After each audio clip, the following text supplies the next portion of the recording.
عروہ بن زبیر نے خبر دی، ان سے عائشہ رضی اللہ عنہا نے بیان کیا کہ شروع اسلام میں رسول کریم صلی اللہ علیہ وسلم نے عاشورہ کے دن کا روزہ رکھنے کا حکم دیا تھا۔ پھر جب رمضان کے روزے فرض ہو گئے تو جس کا دل چاہتا اس دن روزہ رکھتا اور جو نہ چاہتا نہیں رکھا کرتا تھا۔ صحیح بخاری حدیث نمبر 2001۔ امام مالک رحمہ اللہ نے بیان کیا، ان سے ہشام بن عروہ نے اور ان سے ان کے والد نے اور ان سے عائشہ رضی اللہ عنہا نے بیان کیا کہ عاشورہ کے دن زمانہ جاہلیت میں قریش روزہ رکھا کرتے تھے اور رسول اللہ صلی اللہ علیہ وسلم بھی رکھتے۔ پھر جب آپ صلی اللہ علیہ وسلم مدینہ تشریف لائے تو آپ نے یہاں بھی عاشورہ کے دن روزہ رکھا اور اس کا لوگوں کو بھی حکم دیا، لیکن رمضان کی فرضیت کے بعد آپ صلی اللہ علیہ وسلم نے اس کو چھوڑ دیا اور فرمایا کہ اب جس کا جی چاہے اس دن روزہ رکھے اور جس کا جی چاہے نہ رکھے۔ صحیح بخاری حدیث نمبر 2002۔ حمید بن عبد الرحمن نے بیان کیا کہ انہوں نے معاویہ بن ابی سفیان رضی اللہ عنہ سے عاشورہ کے دن منبر پر سنا۔ انہوں نے کہا، اے اہل مدینہ، تمہارے علماء کدھر گئے؟ میں نے رسول اللہ صلی اللہ علیہ وسلم کو یہ فرماتے سنا کہ یہ عاشورہ کا دن ہے، اس کا روزہ تم پر فرض نہیں ہے، لیکن میں روزے سے ہوں، اور اب جس کا جی چاہے روزے سے رہے اور میری سنت پر عمل کرے اور جس کا جی چاہے نہ رہے۔ صحیح بخاری حدیث نمبر 2003۔ سعید بن جبیر نے بیان کیا، ان سے ان کے باپ نے اور ان سے ابن عباس رضی اللہ عنہ نے فرمایا کہ نبی کریم صلی اللہ علیہ وسلم مدینہ میں تشریف لائے۔ دوسرے سال آپ صلی اللہ علیہ وسلم نے یہودیوں کو دیکھا کہ وہ عاشورہ کے دن روزہ رکھتے ہیں۔ آپ صلی اللہ علیہ وسلم نے ان سے اس کا سبب معلوم فرمایا تو انہوں نے بتایا کہ یہ ایک اچھا دن ہے، اسی دن اللہ تعالیٰ نے بنی اسرائیل کو ان کے دشمن فرعون سے نجات دلائی تھی، اس لیے موسیٰ علیہ السلام نے اس دن کا روزہ رکھا تھا۔ آپ صلی اللہ علیہ وسلم نے فرمایا، پھر موسیٰ علیہ السلام کے شریک مسرت ہونے میں ہم تم سے زیادہ مستحق ہیں۔ چنانچہ آپ صلی اللہ علیہ وسلم نے اس دن روزہ رکھا اور صحابہ کو بھی اس کا حکم دیا۔ صحیح بخاری حدیث نمبر 2004۔ ابو اسامہ نے بیان کیا، ان سے ابو امیس نے، ان سے قیس بن مسلم نے، ان سے طارق نے، ان سے ابن شہاب نے اور ان سے ابو موسیٰ رضی اللہ عنہ نے بیان کیا کہ عاشورہ کے دن کو یہودی عید کا دن سمجھتے تھے، اس لیے رسول اللہ صلی اللہ علیہ وسلم نے فرمایا کہ تم بھی اس دن روزہ رکھا کرو۔ صحیح بخاری حدیث نمبر 2005۔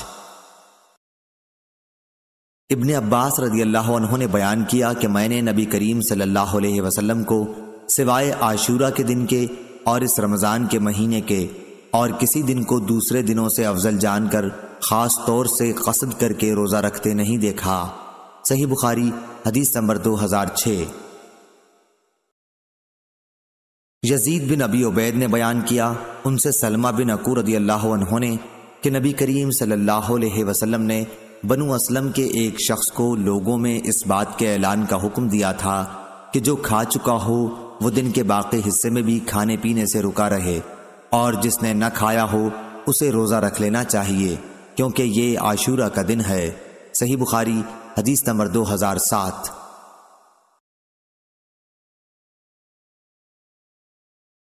ابو سلمہ نے خبر دی، ان سے ابو ہریرہ رضی اللہ عنہ نے بیان کیا کہ میں نے رسول اللہ صلی اللہ علیہ وسلم سے سنا، آپ صلی اللہ علیہ وسلم رمضان کے فضائل بیان فرما رہے تھے کہ جو شخص بھی اس میں ایمان اور نیت اجر و ثواب کے ساتھ رات میں نماز کے لیے کھڑا ہو، اس کے اگلے تمام گناہ معاف کر دیے جائیں گے۔ صحیح بخاری حدیث نمبر 2008۔ امام مالک رحمہ اللہ نے خبر دی، انہیں ابن شہاب نے، انہیں حمید بن عبد الرحمن نے اور انہیں ابو ہریرہ رضی اللہ عنہ نے کہ رسول اللہ صلی اللہ علیہ وسلم نے فرمایا، جس نے رمضان کی راتوں میں بیدار رہ کر نماز تراویح پڑھی ایمان اور ثواب کی نیت کے ساتھ، اس کے اگلے تمام گناہ معاف ہو جائیں گے۔ ابن شہاب نے بیان کیا کہ پھر نبی کریم صلی اللہ علیہ وسلم کی وفات ہو گئی اور لوگوں کا یہی حال رہا، الگ الگ اکیلے اور جماعتوں سے تراویح پڑھتے تھے۔ اس کے بعد ابو بکر رضی اللہ عنہ کے دور خلافت میں اور عمر رضی اللہ عنہ کے ابتدائی دور خلافت میں بھی ایسا ہی رہا۔ صحیح بخاری حدیث نمبر 2009۔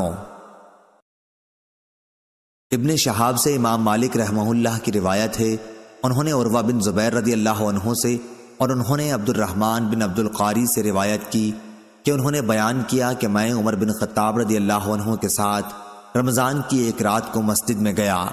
سب لوگ متفرق اور منتشر تھے، کوئی اکیلا نماز پڑھ رہا تھا اور کچھ کسی کے پیچھے کھڑے ہوئے تھے۔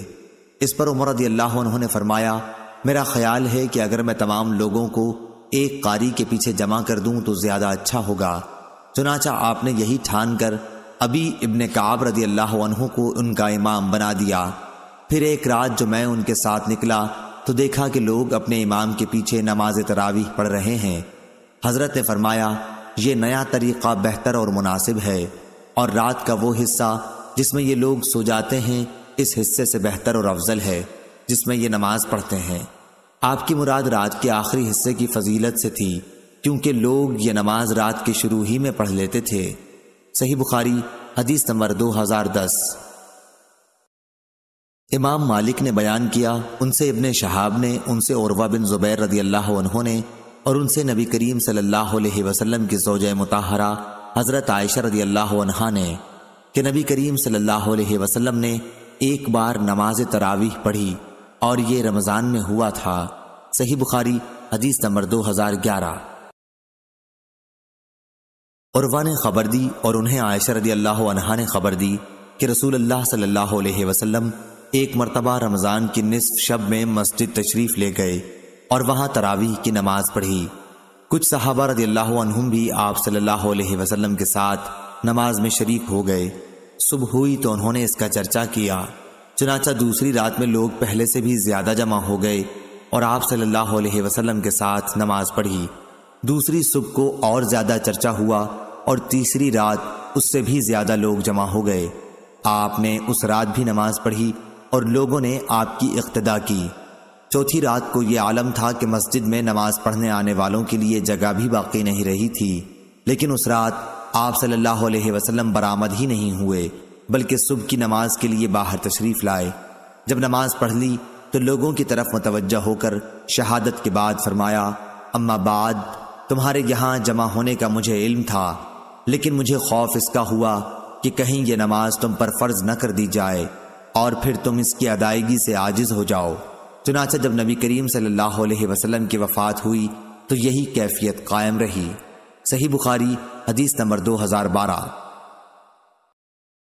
امام مالک رحمہ اللہ نے بیان کیا، ان سے سعید مقبری نے، ان سے ابو سلمہ بن عبد الرحمن نے کہ انہوں نے عائشہ رضی اللہ عنہا سے پوچھا کہ رسول اللہ صلی اللہ علیہ وسلم تراویح یا تہجد کی نماز رمضان میں کتنی رکعتیں پڑھتے تھے؟ تو انہوں نے بتلایا کہ رمضان ہو یا کوئی اور مہینہ، آپ صلی اللہ علیہ وسلم 11 رکعتوں سے زیادہ نہیں پڑھتے تھے۔ آپ صلی اللہ علیہ وسلم پہلی 4 رکعت پڑھتے، تم ان کے حسن و خوبی اور طول کا حال نہ پوچھو، پھر 4 رکعت پڑھتے، ان کے بھی حسن و خوبی اور طول کا حال نہ پوچھو، آخر میں 3 رکعت وتر پڑھتے تھے۔ میں نے ایک بار پوچھا، یا رسول اللہ صلی اللہ علیہ وسلم، کیا آپ وتر پڑھنے سے پہلے سو جاتے ہیں؟ تو آپ نے فرمایا، عائشہ میری آنکھیں سوتی ہیں لیکن میرا دل نہیں سوتا۔ صحیح بخاری حدیث نمبر 2013۔ سفیان بن عینہ نے بیان کیا، انہوں نے کہا کہ ہم نے اس روایت کو یاد کیا تھا اور یہ روایت انہوں نے ظاہری سے سن کر یاد کی تھی۔ ان سے ابو سلمہ نے بیان کیا اور ان سے ابو ہریرہ رضی اللہ عنہ نے کہ نبی کریم صلی اللہ علیہ وسلم نے فرمایا، جو شخص رمضان کے روزے ایمان اور احتساب حصول اجر و ثواب کی نیت کے ساتھ رکھے، اس کے اگلے تمام گناہ معاف کر دیے جاتے ہیں، اور جو لیلۃ القدر میں ایمان و احتساب کے ساتھ نماز میں کھڑا رہے، اس کے بھی اگلے تمام گناہ معاف کر دیے جاتے ہیں۔ سفیان کے ساتھ سلیمان بن کثیر نے بھی اس حدیث کو ظاہری سے روایت کیا۔ صحیح بخاری حدیث نمبر 2014۔ امام مالک رحمہ اللہ نے خبر دی، انہیں نافع نے اور انہیں حضرت عبداللہ بن عمر رضی اللہ عنہ نے کہ نبی کریم صلی اللہ علیہ وسلم کے چند اصحاب کو شب قدر خواب میں رمضان کی 7 آخری تاریخوں میں دکھائی گئی تھی۔ پھر رسول اللہ صلی اللہ علیہ وسلم نے فرمایا، میں دیکھ رہا ہوں کہ تمہارے سب کے خواب 7 آخری تاریخوں پر متفق ہو گئے ہیں۔ اس لیے جسے اس کی تلاش ہو وہ اسی ہفتے کی آخری طاق راتوں میں تلاش کرے۔ آخری عشرہ کی طاق راتیں 21، 23، 25، 27، 29 مراد ہیں۔ صحیح بخاری حدیث نمبر 2015۔ ابو سلمہ نے بیان کیا کہ میں نے ابو سعید خدری رضی اللہ عنہ سے پوچھا، وہ میرے دوست تھے۔ انہوں نے جواب دیا کہ ہم نبی کریم صلی اللہ علیہ وسلم کے ساتھ رمضان کے دوسرے عشرے میں اعتکاف میں بیٹھے، پھر 20 تاریخ کی صبح کو حضرت صلی اللہ علیہ وسلم اعتکاف سے نکلے اور ہمیں خطبہ دیا۔ آپ صلی اللہ علیہ وسلم نے فرمایا کہ مجھے لیلۃ القدر دکھائی گئی لیکن بھلا دی گئی، یا آپ صلی اللہ علیہ وسلم نے فرمایا کہ میں خود بھول گیا، اس لیے تم اسے آخری عشرے کی طاق راتوں میں تلاش کرو۔ میں نے یہ بھی دیکھا ہے کہ خواب میں کہ گویا میں کیچڑ میں سجدہ کر رہا ہوں، اس لیے جس نے میرے ساتھ اعتکاف کیا ہو وہ پھر لوٹ آئے اور اعتکاف میں بیٹھے۔ خیر ہم نے پھر اعتکاف کیا۔ اس وقت آسمان پر بادل کا ایک ٹکڑا بھی نہیں تھا، لیکن دیکھتے ہی دیکھتے بادل آیا اور بارش اتنی ہوئی کہ مسجد کی چھت سے پانی ٹپکنے لگا جو کھجور کی شاخوں سے بنی ہوئی تھی۔ پھر نماز کی تکبیر ہوئی تو میں نے دیکھا کہ رسول اللہ صلی اللہ علیہ وسلم کیچڑ میں سجدہ کر رہے تھے، یہاں تک کہ کیچڑ کا نشان میں نے آپ صلی اللہ علیہ وسلم کی پیشانی پر دیکھا۔ صحیح بخاری حدیث نمبر 2016۔ ابو سہیل نے بیان کیا، ان سے ان کے باپ مالک بن ابی عامر نے اور ان سے عائشہ رضی اللہ عنہا نے کہ رسول اللہ صلی اللہ علیہ وسلم نے فرمایا، شب قدر کو رمضان کے آخری عشرے کی طاق راتوں میں ڈھونڈو۔ صحیح بخاری حدیث نمبر 2017۔ عبدالعزیز دراوردی نے بیان کیا، ان سے یزید بن ہاد نے، ان سے محمد بن ابراہیم نے، ان سے ابو سلمہ نے اور ان سے ابو سعید خدری رضی اللہ عنہ نے کہ نبی کریم صلی اللہ علیہ وسلم رمضان کے اس عشرے میں اعتکاف کیا کرتے جو مہینے کے بیچ میں پڑتا ہے۔ 20 راتوں کے گزر جانے کے بعد جب 21ویں تاریخ کی رات آتی تو شام کو آپ صلی اللہ علیہ وسلم گھر واپس آ جاتے۔ جو لوگ آپ کے ساتھ اعتکاف میں ہوتے وہ بھی اپنے گھروں میں واپس آ جاتے۔ ایک رمضان میں آپ صلی اللہ علیہ وسلم جب اعتکاف کیے ہوئے تھے تو اس رات میں بھی مسجد ہی میں مقیم رہے جس میں آپ کی عادت گھر آ جانے کی تھی۔ پھر آپ نے لوگوں کو خطبہ دیا اور جو کچھ اللہ پاک نے چاہا آپ نے لوگوں کو اس کا حکم دیا۔ پھر فرمایا کہ میں اس دوسرے عشرے میں اعتکاف کیا کرتا تھا، لیکن اب مجھ پر یہ ظاہر ہوا ہے کہ اب اس آخری عشرے میں مجھے اعتکاف کرنا چاہیے، اس لیے جس نے میرے ساتھ اعتکاف کیا ہے وہ اپنے معتکف ہی میں ٹھہرا رہے، اور مجھے یہ رات شب قدر دکھائی گئی لیکن پھر بھلوا دی گئی، اس لیے تم لوگ اسے آخری عشرے کی طاق راتوں میں تلاش کرو۔ میں نے خواب میں اپنے کو دیکھا کہ اس رات کیچڑ میں سجدہ کر رہا ہوں، پھر اس رات آسمان پر ابر ہوا اور بارش برسی۔ نبی کریم صلی اللہ علیہ وسلم کے نماز پڑھنے کی جگہ چھت سے پانی ٹپکنے لگا۔ یہ 21ویں کی رات کا ذکر ہے۔ میں نے خود اپنی آنکھوں سے دیکھا کہ آپ صلی اللہ علیہ وسلم صبح کی نماز کے بعد واپس ہو رہے تھے اور آپ کے چہرے مبارک پر کیچڑ لگی ہوئی تھی۔ صحیح بخاری حدیث نمبر 2018۔ ہشام بن عروہ نے کہا کہ مجھے میرے والد نے خبر دی، انہیں عائشہ رضی اللہ عنہا نے کہ نبی کریم صلی اللہ علیہ وسلم نے فرمایا، شب قدر کو تلاش کرو۔ صحیح بخاری حدیث نمبر 2019۔ عبدہ بن سلیمان نے خبر دی، انہیں ہشام بن عروہ نے، انہیں ان کے والد عروہ بن زبیر نے اور انہیں ام المومنین حضرت عائشہ رضی اللہ عنہا نے کہ نبی کریم صلی اللہ علیہ وسلم رمضان کے آخری عشرے میں اعتکاف کرتے اور فرماتے کہ رمضان کے آخری عشرے میں شب قدر کو تلاش کرو۔ صحیح بخاری حدیث نمبر 2020۔ ایوب سختیانی نے بیان کیا، ان سے اکرمہ نے اور ان سے ابن عباس رضی اللہ عنہ نے کہ نبی کریم صلی اللہ علیہ وسلم نے فرمایا، شب قدر کو رمضان کے آخری عشرے میں تلاش کرو، جب 9 راتیں باقی رہ جائیں یا 5 راتیں باقی رہ جائیں، یعنی 21 یا 23 یا 25ویں راتوں میں شب قدر کو تلاش کرو۔ صحیح بخاری حدیث نمبر 2021۔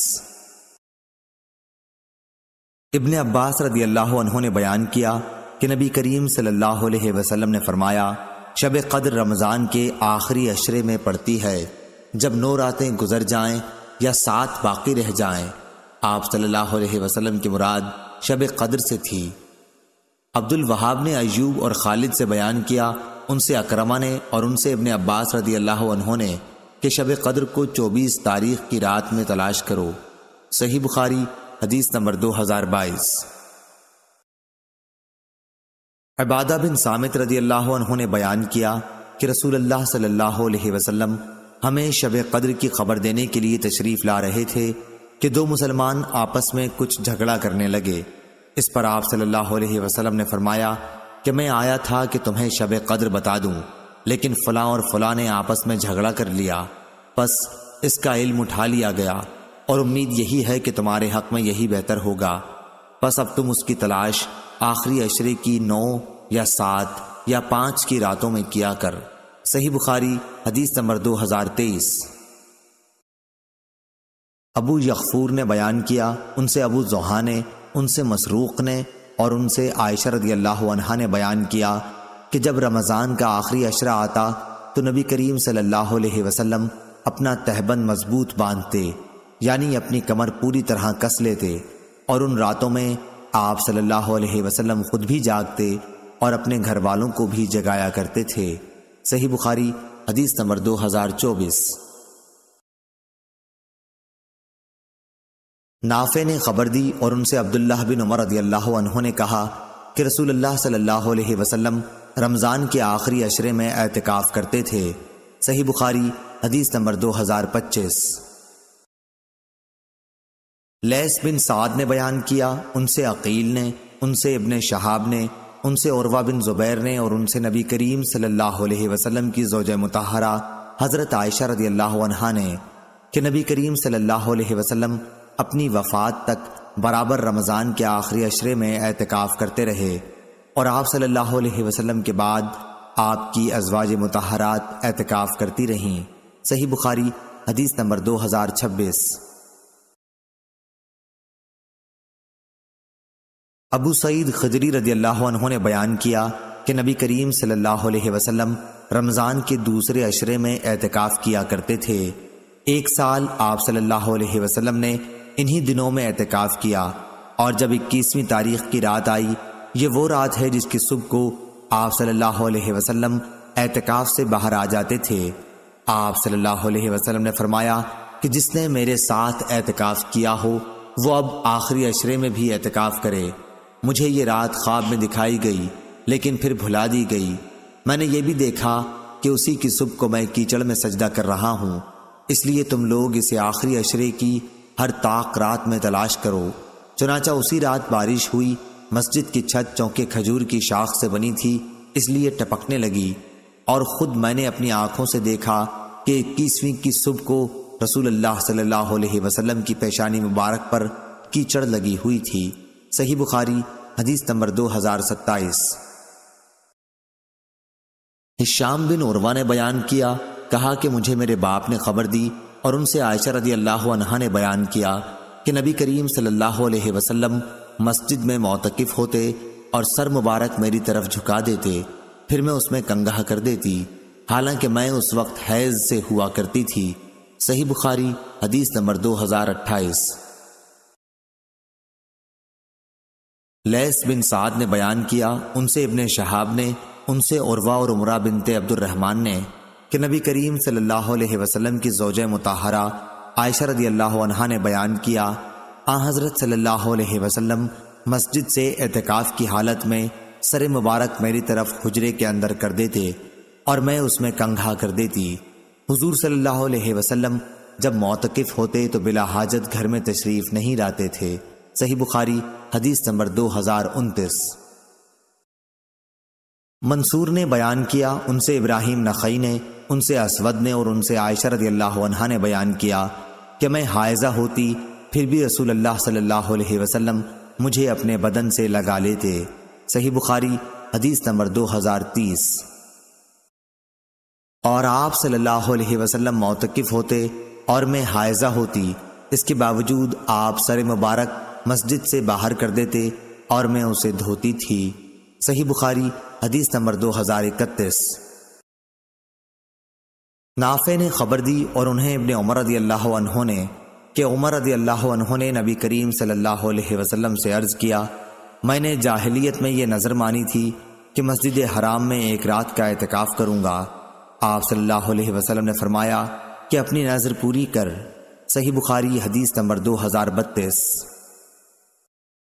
حماد بن زید نے بیان کیا، ان سے یحییٰ قطان نے، ان سے عمرہ نے اور ان سے عائشہ رضی اللہ عنہا نے بیان کیا کہ نبی کریم صلی اللہ علیہ وسلم رمضان کے آخری عشرے میں اعتکاف کیا کرتے تھے۔ میں آپ صلی اللہ علیہ وسلم کے لیے مسجد میں ایک خیمہ لگا دیتی اور آپ صبح کی نماز پڑھ کے اس میں چلے جاتے تھے۔ پھر حفصہ رضی اللہ عنہا نے بھی عائشہ رضی اللہ عنہا سے خیمہ کھڑا کرنے کی اپنے اعتکاف کے لیے اجازت چاہی۔ عائشہ رضی اللہ عنہا نے اجازت دے دی اور انہوں نے ایک خیمہ کھڑا کر لیا۔ جب زینت بنت حجش رضی اللہ عنہا نے دیکھا تو انہوں نے بھی اپنے لیے ایک خیمہ کھڑا کر لیا۔ صبح ہوئی تو رسول اللہ صلی اللہ علیہ وسلم نے کئی خیمے دیکھے تو فرمایا، یہ کیا ہے؟ آپ صلی اللہ علیہ وسلم کو ان کی حقیقت کی خبر دی گئی۔ آپ صلی اللہ علیہ وسلم نے فرمایا، کیا تم سمجھتے ہو یہ خیمے ثواب کی نیت سے کھڑے کیے گئے ہیں؟ پس آپ نے اس مہینے رمضان کا اعتکاف چھوڑ دیا اور شوال کے عشرے کا اعتکاف کیا۔ صحیح بخاری حدیث نمبر 2033۔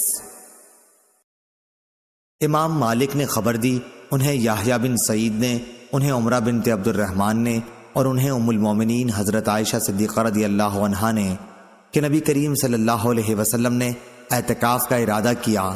جب آپ صلی اللہ علیہ وسلم اس جگہ تشریف لائے یعنی مسجد میں جہاں آپ نے اعتکاف کا ارادہ کیا تھا تو وہاں کئی خیمے موجود تھے، عائشہ رضی اللہ عنہا کا بھی، حفصہ رضی اللہ عنہا کا بھی اور زینت رضی اللہ عنہا کا بھی۔ اس پر آپ صلی اللہ علیہ وسلم نے فرمایا، کیا تم یہ سمجھتے ہو کہ انہوں نے ثواب کی نیت سے ایسا کیا ہے؟ پھر آپ صلی اللہ علیہ وسلم واپس تشریف لے گئے اور اعتکاف نہیں کیا بلکہ شوال کے عشرے میں اعتکاف کیا۔ صحیح بخاری حدیث نمبر 2034۔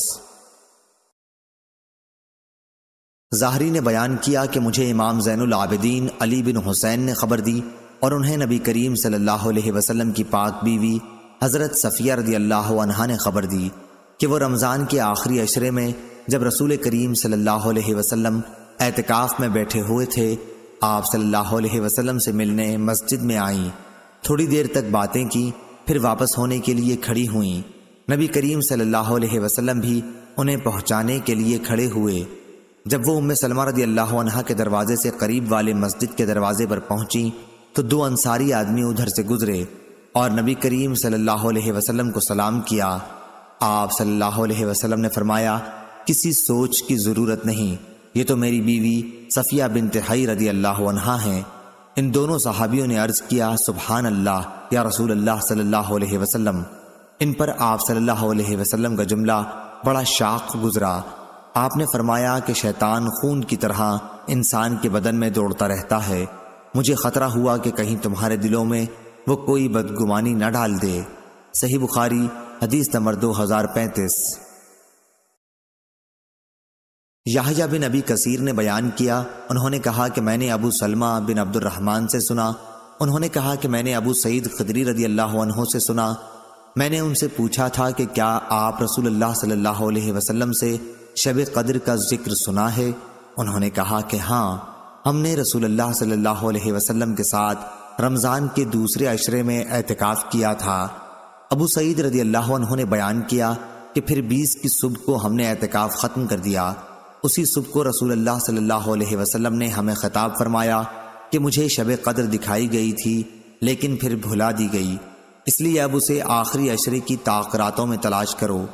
میں نے خواب میں دیکھا ہے کہ میں کیچڑ اور پانی میں سجدہ کر رہا ہوں، اور جن لوگوں نے رسول اللہ صلی اللہ علیہ وسلم کے ساتھ اس سال اعتکاف کیا تھا وہ پھر دوبارہ کریں۔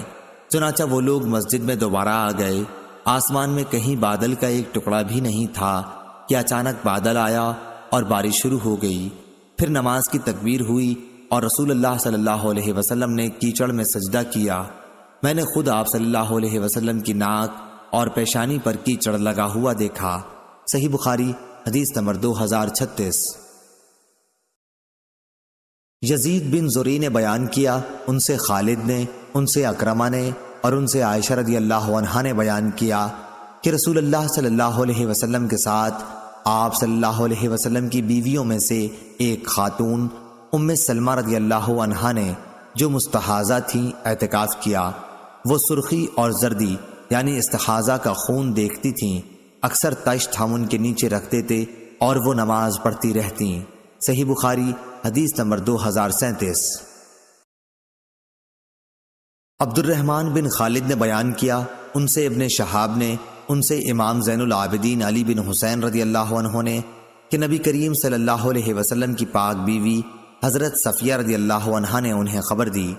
دوسری سند اور امام بخاری نے کہا کہ ہم سے عبداللہ بن محمد نے بیان کیا، کہا کہ ہم سے ہشام نے بیان کیا، انہیں معمر نے خبر دی، انہیں زہری نے، انہیں علی بن حسین رضی اللہ عنہ نے کہ نبی کریم صلی اللہ علیہ وسلم مسجد میں اعتکاف میں تھے۔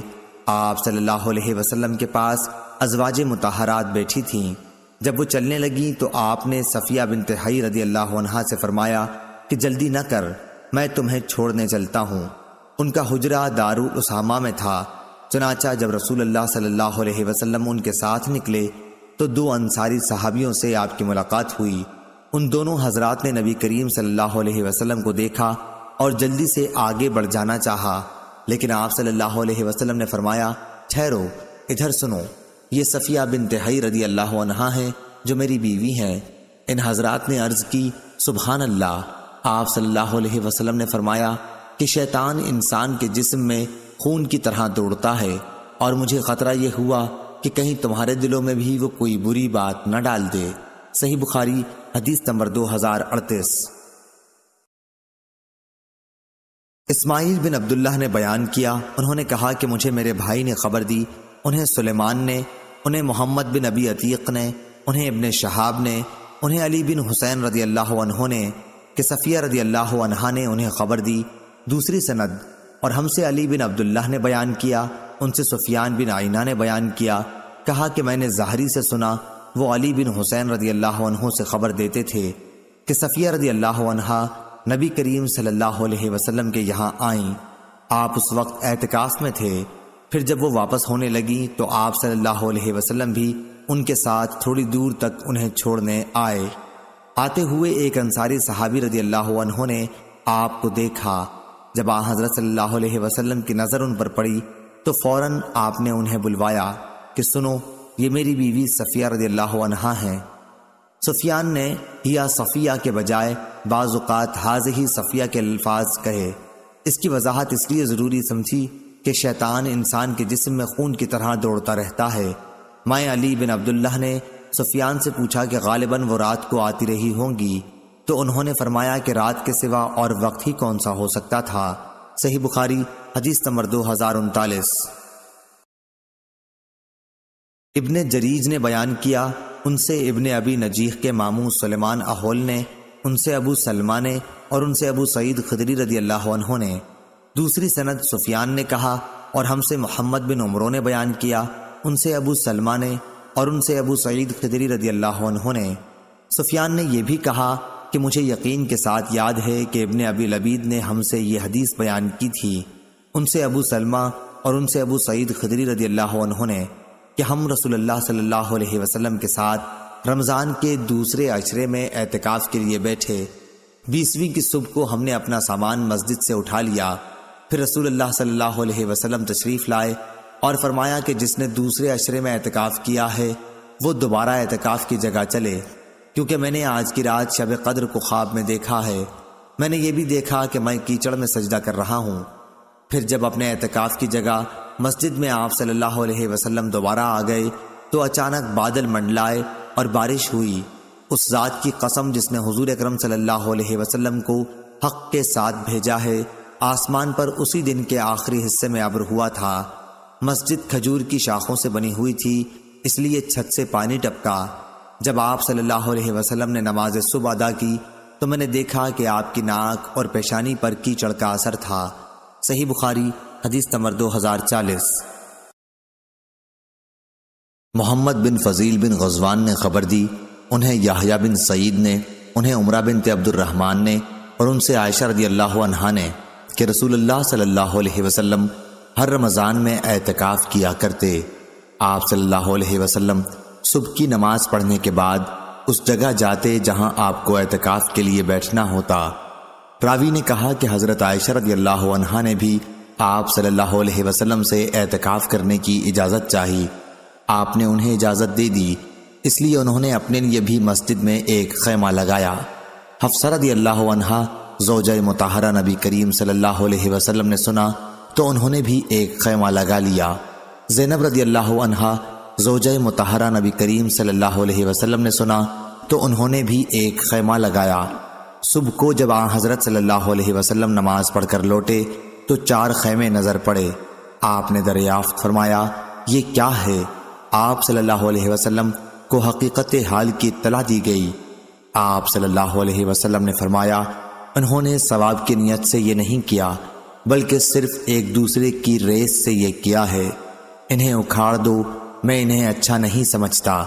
چنانچہ وہ اکھاڑ دیے گئے، اور آپ صلی اللہ علیہ وسلم نے بھی اس سال رمضان میں اعتکاف نہیں کیا بلکہ شوال کے آخری عشرے میں اعتکاف کیا۔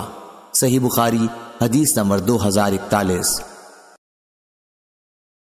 عبداللہ بن عمر رضی اللہ عنہ نے بیان کیا، ان سے عمر بن خطاب رضی اللہ عنہ نے کہ انہوں نے پوچھا یا رسول اللہ صلی اللہ علیہ وسلم، میں نے جاہلیت میں نظر مانی تھی کہ ایک رات کا مسجد حرام میں اعتکاف کروں گا۔ حضور صلی اللہ علیہ وسلم نے فرمایا کہ پھر اپنی نظر پوری کر۔ چنانچہ عمر رضی اللہ عنہ نے ایک رات بھر اعتکاف کیا۔ صحیح بخاری حدیث نمبر 2042۔ ابو اسامہ نے بیان کیا، ان سے عبید اللہ نے، ان سے نافع نے، ان سے ابن عمر رضی اللہ عنہ نے کہ حضرت عمر رضی اللہ عنہ نے زمانے جاہلیت میں مسجد حرام میں اعتکاف کی نظر مانی تھی۔ عبید نے بیان کیا کہ میرا خیال ہے کہ انہوں نے رات بھر کا ذکر کیا تھا، تو رسول اللہ صلی اللہ علیہ وسلم نے فرمایا کہ اپنی نظر پوری کر۔ صحیح بخاری حدیث نمبر 2043۔ ابو بکر بن عیاش نے بیان کیا، ان سے ابو حسین عثمان بن عاصم نے، ان سے ابو صالح سمان نے اور ان سے ابو ہریرہ رضی اللہ عنہ نے بیان کیا کہ رسول اللہ صلی اللہ علیہ وسلم ہر سال رمضان میں 10 دن کا اعتکاف کیا کرتے تھے، لیکن جس سال آپ کا انتقال ہوا اس سال آپ صلی اللہ علیہ وسلم نے 20 دن کا اعتکاف کیا تھا۔ صحیح بخاری حدیث نمبر 2044۔ عمرہ بنت عبد الرحمن نے بیان کیا، ان سے عائشہ رضی اللہ عنہا نے کہ رسول کریم صلی اللہ علیہ وسلم نے رمضان کے آخری عشرے میں اعتکاف کے لیے ذکر کیا۔ عائشہ رضی اللہ عنہا نے بھی آپ صلی اللہ علیہ وسلم سے اجازت مانگی، آپ نے انہیں اجازت دے دی۔ پھر حفصہ رضی اللہ عنہا نے عائشہ رضی اللہ عنہا سے کہا کہ ان کے لیے بھی اجازت لے دیں، چنانچہ انہوں نے ایسا کر دیا۔ جب زینب بنت حجرش رضی اللہ عنہا نے دیکھا تو انہوں نے بھی خیمہ لگانے کے لیے کہا اور ان کے لیے بھی خیمہ لگا دیا گیا۔ انہوں نے ذکر کیا کہ رسول اللہ صلی اللہ علیہ وسلم صبح کی نماز کے بعد اپنے خیمے میں تشریف لے جاتے۔ آج آپ صلی اللہ علیہ وسلم کو بہت سے خیمے دکھائی دیے۔ آپ نے فرمایا کہ یہ کیا ہے؟ لوگوں نے بتایا کہ عائشہ، حفصہ اور زینب رضی اللہ عنہم کے خیمے ہیں۔ اس پر آپ صلی اللہ علیہ وسلم نے فرمایا بھلا کیا ان کی ثواب کی نیت ہے؟ اب میں بھی اعتکاف نہیں کروں گا۔ پھر جب ماہ رمضان ختم ہو گیا تو آپ صلی اللہ علیہ وسلم نے شوال میں اعتکاف کیا۔ صحیح بخاری حدیث نمبر 2045۔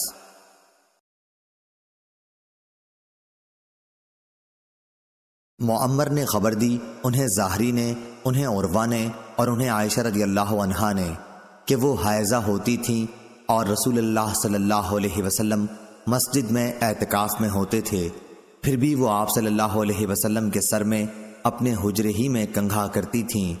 آپ صلی اللہ علیہ وسلم اپنا سر مبارک ان کی طرف بڑھا دیتے۔ صحیح بخاری حدیث نمبر 2046۔ ابو سلمہ بن عبد الرحمن نے خبر دی کہ ابو ہریرہ رضی اللہ عنہ نے کہا، تم لوگ کہتے ہو کہ ابو ہریرہ رضی اللہ عنہ تو رسول اللہ صلی اللہ علیہ وسلم کی احادیث بہت زیادہ بیان کرتا ہے، اور یہ بھی کہتے ہو کہ مہاجرین و انصار ابو ہریرہ رضی اللہ عنہ کی طرح کیوں حدیث نہیں بیان کرتے؟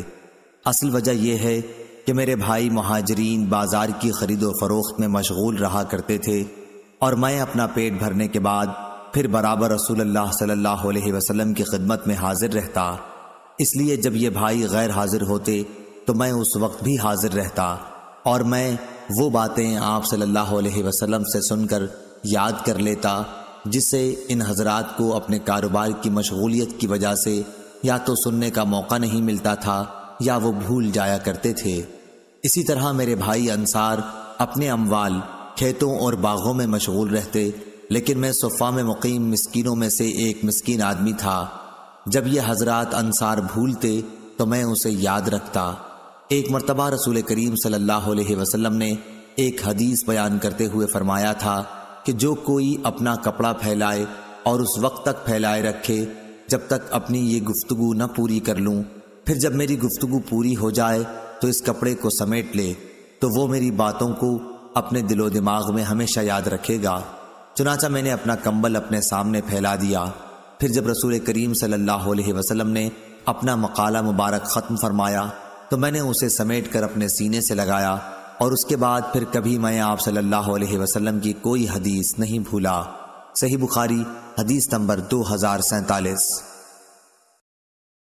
سعد نے بیان کیا، ان سے ان کے دادا ابراہیم بن عبد الرحمن بن عوف رضی اللہ عنہ نے بیان کیا کہ عبد الرحمن بن عوف رضی اللہ عنہ نے کہا کہ جب ہم مدینہ آئے تو رسول اللہ صلی اللہ علیہ وسلم نے میرے اور سعد بن ربیع انصاری کے درمیان بھائی چارہ کرا دیا۔ سعد بن ربیع رضی اللہ عنہ نے کہا کہ میں انصار کے سب سے زیادہ مالدار لوگوں میں سے ہوں، اس لیے اپنا آدھا مال میں آپ کو دیتا ہوں، اور آپ خود دیکھ لیں کہ میری 2 بیویوں میں سے آپ کو کون زیادہ پسند ہے، میں آپ کے لیے انہیں اپنے سے الگ کر دوں گا، یعنی طلاق دے دوں گا۔ جب ان کی عدت پوری ہو جائے تو آپ ان سے نکاح کر لیں۔ بیان کیا کہ اس پر عبد الرحمن رضی اللہ عنہ نے فرمایا، مجھے ان کی ضرورت نہیں، کیا یہاں کوئی بازار ہے جہاں کاروبار ہوتا ہو؟ سعد رضی اللہ عنہ نے سوق قینقاع کا نام لیا۔ بیان کیا کہ جب صبح ہوئی تو عبد الرحمن رضی اللہ عنہ پنیر اور گھی لائے۔ راوی نے بیان کیا کہ پھر وہ تجارت کے لیے بازار آنے جانے لگے۔ کچھ دنوں کے بعد ایک دن وہ رسول اللہ صلی اللہ علیہ وسلم کی خدمت میں حاضر ہوئے تو زرد رنگ کا نشان کپڑے یا جسم پر تھا۔ رسول اللہ صلی اللہ علیہ وسلم نے دریافت فرمایا، کیا تم نے شادی کر لی ہے؟ انہوں نے کہا کہ ہاں۔ آپ صلی اللہ علیہ وسلم نے دریافت فرمایا کہ کس سے؟ بولے کہ ایک انصاری خاتون سے۔ دریافت فرمایا اور مہر کتنا دیا ہے؟ عرض کیا کہ 1 گٹھلی برابر سونا دیا ہے، یا یہ کہا کہ سونے کی 1 گٹھلی دی ہے۔ پھر نبی کریم صلی اللہ علیہ وسلم نے فرمایا، اچھا تو ولیمہ کر، خواہ 1 بکری ہی کا ہو۔ صحیح بخاری حدیث نمبر 2048۔ انس بن مالک رضی اللہ عنہ نے بیان کیا کہ جب عبد الرحمن بن عوف رضی اللہ عنہ مدینے آئے، رسول اللہ صلی اللہ علیہ وسلم نے ان کا بھائی چارہ سعد بن ربیع انصاری رضی اللہ عنہ سے کرا دیا۔ سعد رضی اللہ عنہ مالدار آدمی تھے۔ انہوں نے عبد الرحمن رضی اللہ عنہ سے کہا، میں اور آپ میرے مال سے آدھا آدھا لے لیں، اور میں اپنی ایک بیوی سے آپ کی شادی کرا دوں۔ عبد الرحمن رضی اللہ عنہ نے اس کے جواب میں کہا، اللہ تعالیٰ آپ کے اہل اور آپ کے مال میں برکت عطا فرمائے، مجھے تو آپ بازار کا راستہ بتا دیجئے۔ پھر وہ بازار سے اس وقت تک واپس نہ ہوئے جب تک نفع میں کافی پنیر اور گھی نہ بچا لیا۔ اب وہ اپنے گھر والوں کے پاس آئے، کچھ دن گزرے ہوں گے یا اللہ نے جتنا چاہا۔ اس کے بعد وہ آئے کہ ان پر زردی کا نشان تھا۔ حضرت صلی اللہ علیہ وسلم نے دریافت فرمایا، یہ زردی کیسی ہے؟ عرض کیا، یا رسول اللہ صلی اللہ علیہ وسلم، میں نے ایک انصاری عورت سے شادی کر لی ہے۔ آپ صلی اللہ علیہ وسلم نے دریافت فرمایا کہ انہیں مہر میں کیا دیا ہے؟ عرض کیا، سونے کی 1 گٹھلی، یا یہ کہا کہ 1 گٹھلی برابر سونا۔ آپ صلی اللہ علیہ وسلم نے فرمایا کہ اچھا اب ولیمہ کر، اگرچہ 1 بکری ہی کا ہو۔ صحیح بخاری حدیث نمبر 2049۔ سفیان بن عینہ نے بیان کیا، ان سے عمرو بن دینار نے، ان سے ابن عباس رضی اللہ عنہ نے، کہ عکاظ، مجنہ اور ذوالمجاز عہد جاہلیت کے بازار تھے۔ جب اسلام آیا تو ایسا ہوا کہ مسلمان لوگ خرید و فروخت کے لیے ان بازاروں میں جانا گناہ سمجھنے لگے، اس لیے یہ آیت نازل ہوئی، تمہارے لیے اس میں کوئی حرج نہیں اگر تم اپنے رب کے فضل یعنی رزق حلال کی تلاش کرو حج کے موسم میں۔ یہ ابن عباس رضی اللہ عنہ کی قرات ہے۔ صحیح بخاری حدیث نمبر 2050۔ ابراہیم بن ابی عدی نے بیان کیا، ان سے عبداللہ بن عون نے، ان سے شعبی نے، انہوں نے نعمان بن بشیر رضی اللہ عنہ سے سنا، انہوں نے کہا کہ میں نے نبی کریم صلی اللہ علیہ وسلم سے سنا۔ دوسری سند امام بخاری نے کہا اور ہم سے علی بن عبداللہ نے بیان کیا، کہا کہ ہم سے سفیان بن عینہ نے بیان کیا، ان سے ابو فروا نے، ان سے شعبی نے کہا کہ میں نے نعمان بن بشیر رضی اللہ عنہ سے سنا اور انہوں نے نبی کریم صلی اللہ علیہ وسلم سے۔ تیسری سند اور ہم سے عبداللہ بن محمد نے بیان کیا، کہا کہ ہم سے سفیان بن عینہ نے بیان کیا، ان سے ابو فروا نے، انہوں نے شعبی سے سنا، انہوں نے نعمان بن بشیر رضی اللہ عنہ سے سنا اور انہوں نے نبی کریم صلی اللہ علیہ وسلم سے۔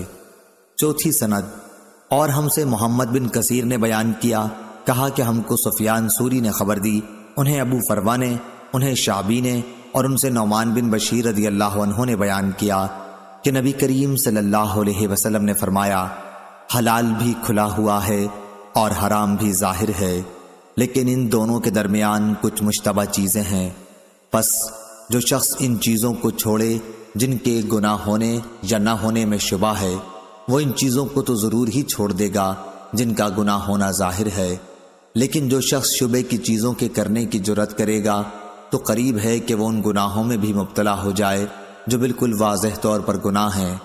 لوگوں یاد رکھو، گناہ اللہ تعالیٰ کی چراگاہ ہے، جو جانور بھی چراگاہ کے ارد گرد چرے گا اس کا چراگاہ کے اندر چلا جانا غیر ممکن نہیں۔ صحیح بخاری حدیث نمبر 2051۔ عبداللہ بن ابی ملیکہ نے بیان کیا، ان سے عقبہ بن حارث رضی اللہ عنہ نے کہ ایک سیاہ فام خاتون آئیں اور دعویٰ کیا کہ انہوں نے ان دونوں عقبہ اور ان کی بیوی کو دودھ پلایا ہے۔ عقبہ نے اس امر کا ذکر رسول اللہ صلی اللہ علیہ وسلم سے کیا تو آپ صلی اللہ علیہ وسلم نے اپنا چہرہ مبارک پھیر لیا اور مسکرا کر فرمایا، اب جبکہ ایک بات کہہ دی گئی تو تم دونوں ایک ساتھ کس طرح رہ سکتے ہو؟ ان کے نکاح میں ابو احاب تمیمی کی صاحبزادی تھیں۔ صحیح بخاری حدیث نمبر 2052۔ امام مالک رحمہ اللہ نے بیان کیا، ان سے ابن شہاب نے، ان سے عروہ بن زبیر رضی اللہ عنہ نے اور ان سے عائشہ رضی اللہ عنہا نے بیان کیا کہ عتبہ بن ابی وقاص کافر نے اپنے بھائی سعد بن ابی وقاص رضی اللہ عنہ مسلمان کو مرتے وقت وصیت کی تھی کہ زماں کی باندی کا لڑکا میرا ہے، اس لیے اسے تم اپنے قبضے میں لے لینا۔ عائشہ رضی اللہ عنہا نے کہا کہ فتح مکہ کے سال سعد بن ابی وقاص رضی اللہ عنہ نے اسے لے لیا اور کہا کہ یہ میرے بھائی کا لڑکا ہے اور وہ اس کے متعلق مجھے وصیت کر گئے ہیں، لیکن عبد بن زمان نے اٹھ کر کہا کہ میرے باپ کی لونڈی کا بچہ ہے، میرے باپ کے بستر پر پیدا ہوا ہے۔ آخر دونوں یہ مقدمہ نبی کریم صلی اللہ علیہ وسلم کی خدمت میں لے گئے۔ سعد رضی اللہ عنہ نے عرض کیا، یا رسول اللہ صلی اللہ علیہ وسلم، یہ میرے بھائی کا لڑکا ہے اور مجھے اس کی انہوں نے وصیت کی تھی۔ اور عبد بن زمان نے عرض کیا، یہ میرا بھائی ہے اور میرے باپ کی لونڈی کا لڑکا ہے، انہی کے بستر پر اس کی پیدائش ہوئی تھی۔ اس پر رسول اللہ صلی اللہ علیہ وسلم نے فرمایا، عبد بن زمان، لڑکا تو تمہارے ہی ساتھ رہے گا۔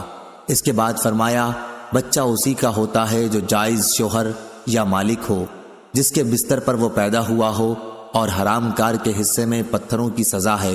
پھر سودا بنت زماں رضی اللہ عنہا سے، جو آن حضرت صلی اللہ علیہ وسلم کی بیوی تھی، فرمایا کہ اس لڑکے سے پردہ کیا کر، کیونکہ آپ نے عتبہ کی شباہت اس لڑکے میں محسوس کر لی تھی۔ اس کے بعد اس لڑکے نے سودا رضی اللہ عنہا کو کبھی نہ دیکھا، یہاں تک کہ وہ اللہ تعالیٰ سے جا ملا۔ صحیح بخاری حدیث نمبر 2053۔ عبداللہ بن ابی سفر نے خبر دی، انہیں شعبی نے، ان سے عدی بن حاتم رضی اللہ عنہ نے بیان کیا کہ میں نے رسول اللہ صلی اللہ علیہ وسلم سے معراض تیر کے شکار کے متعلق پوچھا تو آپ صلی اللہ علیہ وسلم نے فرمایا کہ اگر اس کی دھار کی طرف سے لگے تو کھا، اگر چوڑائی سے لگے تو مت کھا، کیونکہ وہ مردار ہے۔ میں نے عرض کیا، یا رسول اللہ صلی اللہ علیہ وسلم، میں اپنا کتا شکار کے لیے چھوڑتا ہوں، بسم اللہ پڑھ لیتا ہوں، پھر اس کے ساتھ مجھے ایک ایسا کتا اور ملتا ہے جس پر میں نے بسم اللہ نہیں پڑھی ہے، میں یہ فیصلہ نہیں کر پاتا کہ دونوں میں کون سے کتے نے شکار پکڑا۔ آپ صلی اللہ علیہ وسلم نے فرمایا، ایسے شکار کا گوشت نہ کھا، کیونکہ تو نے بسم اللہ تو اپنے کتے کے لیے پڑھی ہے، دوسرے کے لیے تو نہیں پڑھی۔ صحیح بخاری حدیث نمبر 2054۔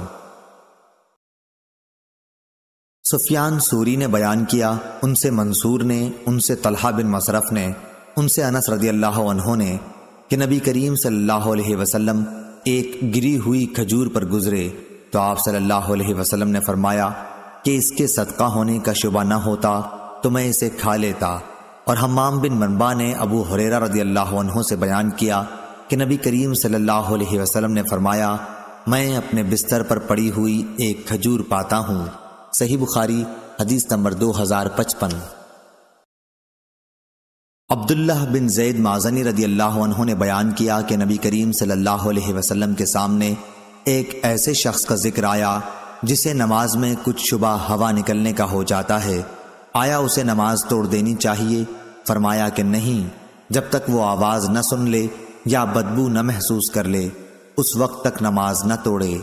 ابن ابی حذفہ نے ظاہری سے بیان کیا، ایسے شخص پر وضو واجب نہیں جب تک حدث کی بدبو نہ محسوس کرے یا آواز نہ سن لے۔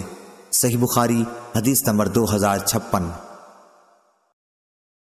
ہشام بن عروہ نے بیان کیا اور ان سے ان کے والد عروہ بن زبیر نے اور ان سے عائشہ رضی اللہ عنہا نے کہ کچھ لوگوں نے عرض کیا، یا رسول اللہ صلی اللہ علیہ وسلم، بہت سے لوگ ہمارے یہاں گوشت لاتے ہیں، ہمیں یہ معلوم نہیں کہ اللہ کا نام انہوں نے ذبح کے وقت لیا تھا یا نہیں۔ اس پر رسول اللہ صلی اللہ علیہ وسلم نے فرمایا کہ تم بسم اللہ پڑھ کے اسے کھا لیا کرو۔ صحیح بخاری حدیث نمبر 2057۔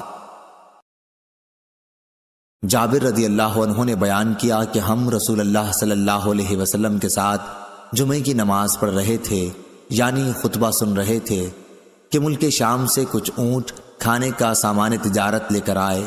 سب نمازی لوگ ان کی طرف متوجہ ہو گئے اور رسول اللہ صلی اللہ علیہ وسلم کے ساتھ 12 آدمیوں کے سوا اور کوئی باقی نہ رہا۔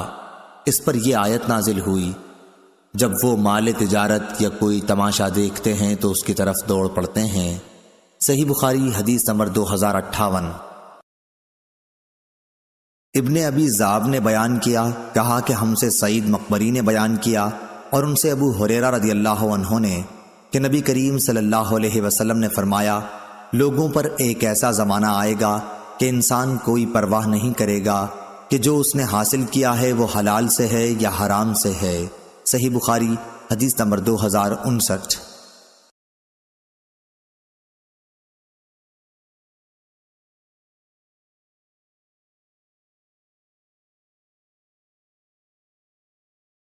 عطا بن نبی رباح نے خبر دی، انہیں عبید بن عمیر نے کہ ابو موسیٰ اشعری رضی اللہ عنہ نے عمر بن خطاب رضی اللہ عنہ سے ملنے کی اجازت چاہی، لیکن اجازت نہیں ملی۔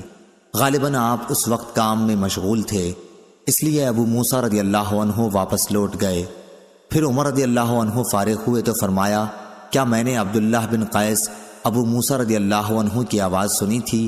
انہیں اندر آنے کی اجازت دے دو۔ کہا گیا، وہ تو لوٹ کر چلے گئے۔ تو عمر رضی اللہ عنہ نے انہیں بلا لیا۔ ابو موسیٰ رضی اللہ عنہ نے کہا کہ ہمیں اسی کا حکم حضرت صلی اللہ علیہ وسلم سے تھا کہ 3 مرتبہ اجازت چاہنے پر اگر اندر جانے کی اجازت نہ ملے تو واپس لوٹ جانا چاہیے۔ اس پر عمر رضی اللہ عنہ نے فرمایا، اس حدیث پر کوئی گواہ لاؤ۔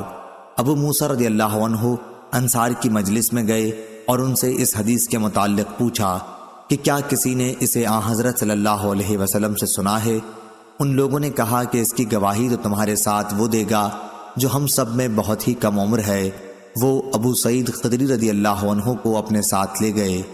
عمر رضی اللہ عنہ نے یہ سن کر فرمایا کہ نبی کریم صلی اللہ علیہ وسلم کا ایک حکم مجھ سے پوشیدہ رہ گیا، افسوس کہ مجھے بازاروں کی خرید و فروخت نے مشغول رکھا۔ آپ کی مراد تجارت سے تھی۔ صحیح بخاری حدیث نمبر 2062۔ جعفر بن ربیعہ نے بیان کیا، ان سے عبد الرحمن بن حرمز نے اور ان سے ابو ہریرہ رضی اللہ عنہ نے کہ رسول اللہ صلی اللہ علیہ وسلم نے بنی اسرائیل کے ایک شخص کا ذکر کیا جس نے سمندر کا سفر کیا تھا اور اپنی ضرورت پوری کی تھی۔ پھر پوری حدیث بیان کی جو کتاب الکفالہ میں آئے گی۔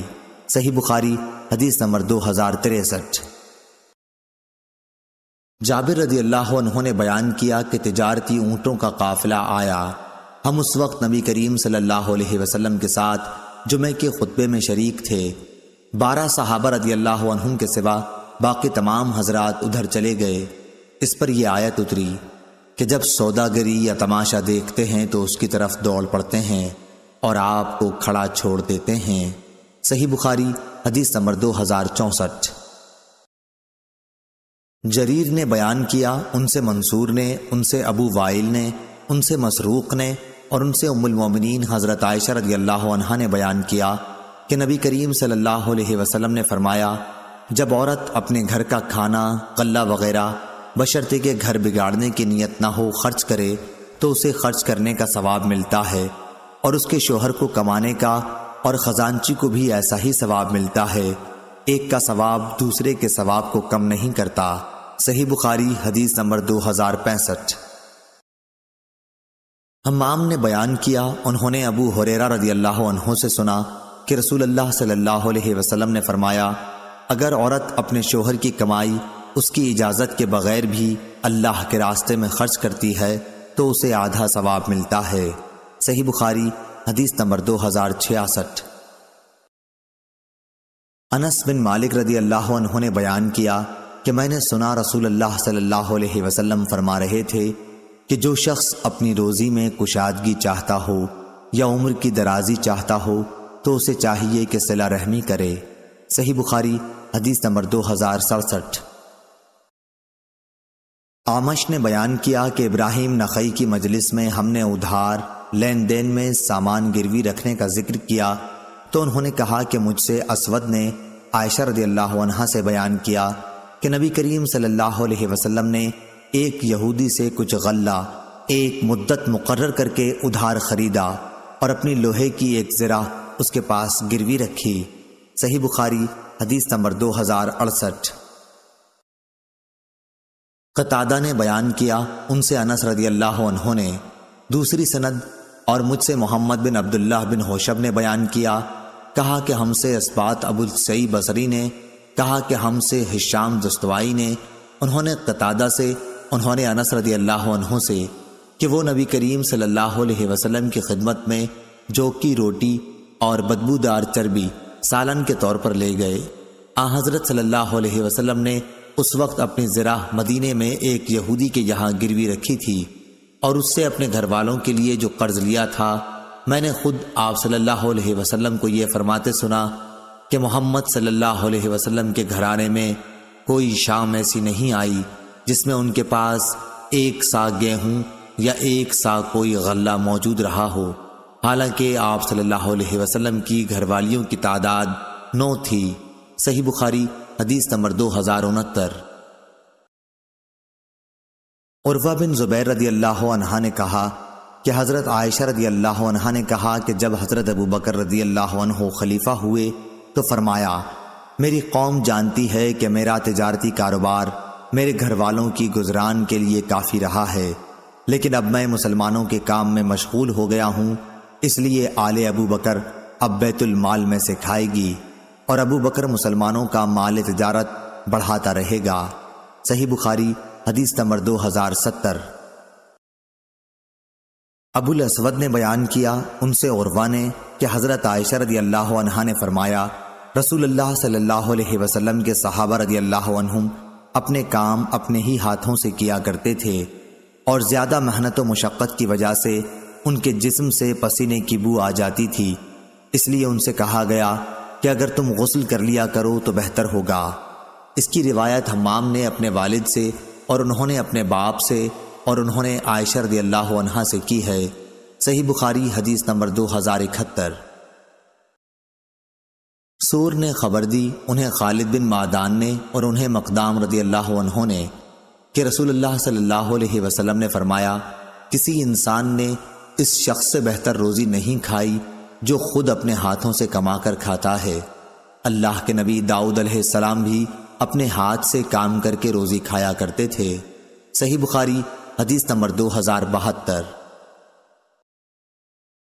معمر نے خبر دی، انہیں حمام بن منبع نے ان سے ابو ہریرہ رضی اللہ عنہ نے بیان کیا اور ان سے نبی کریم صلی اللہ علیہ وسلم نے کہ داؤد علیہ السلام صرف اپنے ہاتھ کی کمائی سے کھایا کرتے تھے۔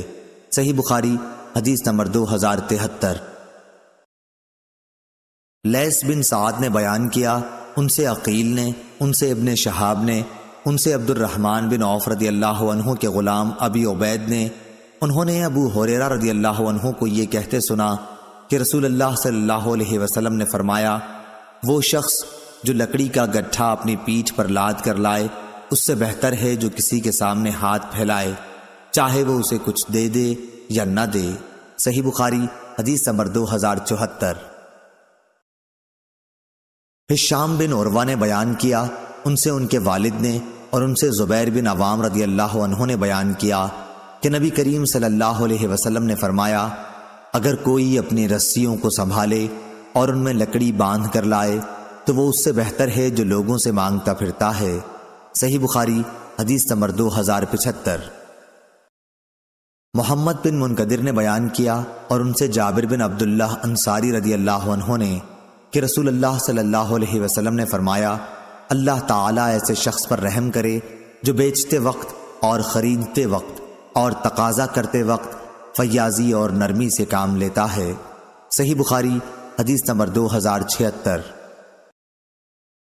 حذیفہ بن یمان رضی اللہ عنہ نے بیان کیا کہ نبی کریم صلی اللہ علیہ وسلم نے فرمایا، تم سے پہلے گزشتہ امتوں کے کسی شخص کی روح کے پاس موت کے وقت فرشتے آئے اور پوچھا کہ تو نے کچھ اچھے کام بھی کیے ہیں؟ روح نے جواب دیا کہ میں اپنے نوکروں سے کہا کرتا تھا کہ وہ مالدار لوگوں کو جو ان کے مقروض ہوں مہلت دے دیا کریں اور ان پر سختی نہ کریں اور محتاجوں کو معاف کر دیا کریں۔ راوی نے بیان کیا کہ آن حضرت صلی اللہ علیہ وسلم نے فرمایا، پھر فرشتوں نے بھی اس سے درگزر کیا اور سختی نہیں کی۔ اور ابو مالک نے ربعی سے اپنی روایت میں یہ الفاظ بیان کیے، کھاتے کماتے کے ساتھ اپنا حق لیتے وقت نرم معاملہ کرتا تھا اور تنگ حال مقروض کو مہلت دے دیتا تھا۔ اس کی مطابقت شعبہ نے کی ہے، ان سے عبد الملک نے اور ان سے ربعی نے بیان کیا۔ ابو ایوانہ نے کہا کہ ان سے عبد الملک نے ربعی سے بیان کیا کہ اس روح نے یہ الفاظ کہے تھے، میں کھاتے کماتے کو مہلت دے دیتا تھا اور تنگ حال والے مقروض سے درگزر کرتا تھا۔ اور نعیم بن ابی ہند نے بیان کیا ان سے ربعی نے کہ روح نے یہ الفاظ کہے تھے، میں کھاتے کماتے لوگوں کے جن پر میرا کوئی حق واجب ہوتا عذر قبول کر لیا کرتا تھا اور تنگ حال والے سے درگزر کر دیتا تھا۔ صحیح بخاری حدیث نمبر 2077۔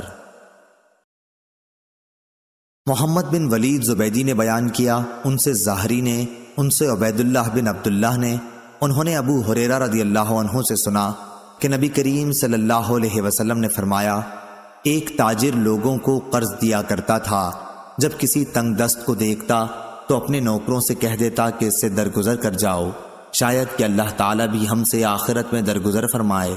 چنانچہ اللہ تعالیٰ نے اس کے مرنے کے بعد اس کو بخش دیا۔ صحیح بخاری حدیث نمبر 2078۔ شعبہ نے بیان کیا، ان سے قتادہ نے، ان سے صالح ابو خلیل نے، ان سے عبداللہ بن حارث نے، انہوں نے حکیم بن حزام رضی اللہ عنہ سے کہ رسول اللہ صلی اللہ علیہ وسلم نے فرمایا، خریدنے اور بیچنے والوں کو اس وقت تک اختیار بھی ختم کر دینے کا ہے جب تک دونوں جدا نہ ہوں، یا آپ صلی اللہ علیہ وسلم نے معلم یتفرقہ کے بجائے حتیٰ یتفرقہ فرمایا۔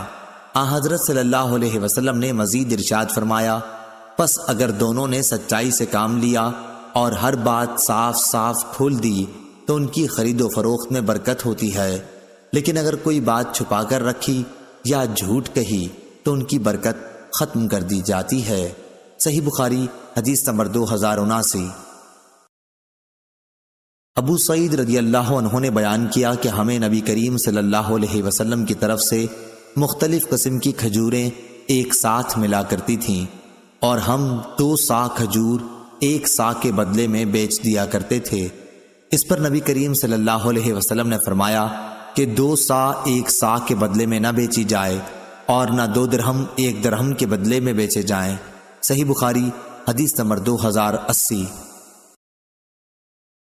شفیق نے بیان کیا اور ان سے ابو مسعود رضی اللہ عنہ نے کہ انصار میں سے ایک صحابی جن کی کنیت ابو شعیب رضی اللہ عنہ تھی تشریف لائے اور اپنے غلام سے جو قصاب تھا فرمایا کہ میرے لیے اتنا کھانا تیار کر جو 5 آدمیوں کے لیے کافی ہو۔ میں نے نبی کریم صلی اللہ علیہ وسلم کی اور آپ صلی اللہ علیہ وسلم کے ساتھ اور 4 آدمیوں کی دعوت کا ارادہ کیا، کیونکہ میں نے آپ کے چہرہ مبارک پر بھوک کا اثر نمایاں دیکھا ہے۔ چنانچہ انہوں نے حضرت صلی اللہ علیہ وسلم کو بلایا۔ آپ صلی اللہ علیہ وسلم کے ساتھ ایک اور صاحب بھی آ گئے۔ نبی کریم صلی اللہ علیہ وسلم نے فرمایا کہ ہمارے ساتھ ایک اور صاحب زائد آ گئے ہیں، اگر آپ چاہیں تو انہیں بھی اجازت دے سکتے ہیں اور اگر چاہیں تو واپس کر سکتے ہیں۔ انہوں نے کہا کہ نہیں، بلکہ میں انہیں بھی اجازت دیتا ہوں۔ صحیح بخاری حدیث نمبر 2081۔ شعبہ نے بیان کیا، کہا کہ ہم سے قتادہ نے کہا کہ میں نے ابو خلیل سے سنا، وہ عبداللہ بن حارث سے نقل کرتے تھے اور وہ حکیم بن حزام رضی اللہ عنہ سے کہ نبی کریم صلی اللہ علیہ وسلم نے فرمایا خرید و فروخت کرنے والوں کو اختیار ہے جب تک وہ ایک دوسرے سے جدا نہ ہوں کہ بھی فسخ کر دیں یا رکھیں، یا آپ صلی اللہ علیہ وسلم نے ما لم یتفرقا کے بجائے حتی یتفرقا فرمایا۔ پس اگر دونوں نے سچائی اختیار کی اور ہر بات کھول کھول کر بیان کی تو ان کی خرید و فروخت میں برکت ہوئی، اور اگر انہوں نے کچھ چھپائے رکھا یا جھوٹ بولا تو ان کے خرید و فروخت کی برکت ختم کر دی جائے گی۔ صحیح بخاری حدیث نمبر 2082۔ سعید مقبری نے بیان کیا اور ان سے ابو ہریرہ رضی اللہ عنہ نے کہ نبی کریم صلی اللہ علیہ وسلم نے فرمایا ایک زمانہ ایسا آئے گا کہ انسان اس کی پرواہ نہیں کرے گا کہ مال اس نے کہاں سے لیا، حلال طریقے سے یا حرام طریقے سے۔ صحیح بخاری حدیث نمبر 2083۔